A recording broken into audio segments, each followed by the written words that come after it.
এই চশমাটা day night with anti glare, রোদে গেলেই কালো হয়ে যাবে। হ্যালো পাবলিক, আমি রজব, হাওড়া জেলার নবান্ন কাছে ব্লু লেন্স নামে আমার একটা প্রোডাক্ট শপ রয়েছে।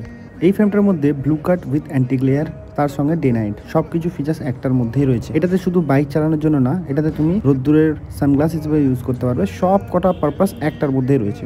আর হ্যাঁ, নর্মাল ডে নাইটের থেকে এগুলোর দাম একটু বেশি হয়, কিন্তু এর কোয়ালিটি অনেক হাই কোয়ালিটি। এটা দেখো, রোদ্দুরে গেলে যে ডিপটা হবে, আবার যখন ভিতরে আসবে মানে ইনডোরে থাকবে, মানে যেখানে তোমার রোদ্দুর নেই সেখানে দেখো একদম ফিট সাদা হয়ে যাবে, ঠিক আছে। আর উইথ অ্যান্টি গ্লেয়ার আছে যেহেতু, তো মোবাইল কম্পিউটারের প্রোটেকশনটাও একটা চশমার মধ্যেও পেয়ে যাবে। তুমি এটা পরে স্ক্রিনিং করতে পারবে কোনো রকম কোনো তোমার অসুবিধা ছাড়া। আর ডে নাইটের গ্লাসের সব থেকে বড় প্রবলেম হচ্ছে, এটা যখন রোদ্দুর ছাড়া তখন দেখবে একটু কালচে কালচে ভাব লাগে। আর এই চশমাটা হচ্ছে হুগলি থেকে অর্ডার করা। আমাদের এখানে যদি তোমরা অর্ডার করতে চাও, তাহলে আমাদের স্ক্রিন নাম্বারটা অবশ্যই কন্ট্যাক্ট করতে পারো, 9007289044 এই নাম্বারেতে। আর তোমার যারা বন্ধু বান্ধবরা যারা চশমা পরে তাদেরকে ট্যাগ করতে অবশ্যই ভুলো না। আর আমাদের এখানে আসতে গেলে খুবই ইজি ওয়ে, নবান্নের কাছে আমাদের স্টোরটা পড়বে। আসার আগে অবশ্যই একটা কল করে এসো, সম্পূর্ণ গাইড করে দেওয়া হবে। আজকের জন্য টাটা, ভালো থেকো, সুস্থ থাকো, আবারও দেখা হবে নতুন কোনো এক ভিডিওতে।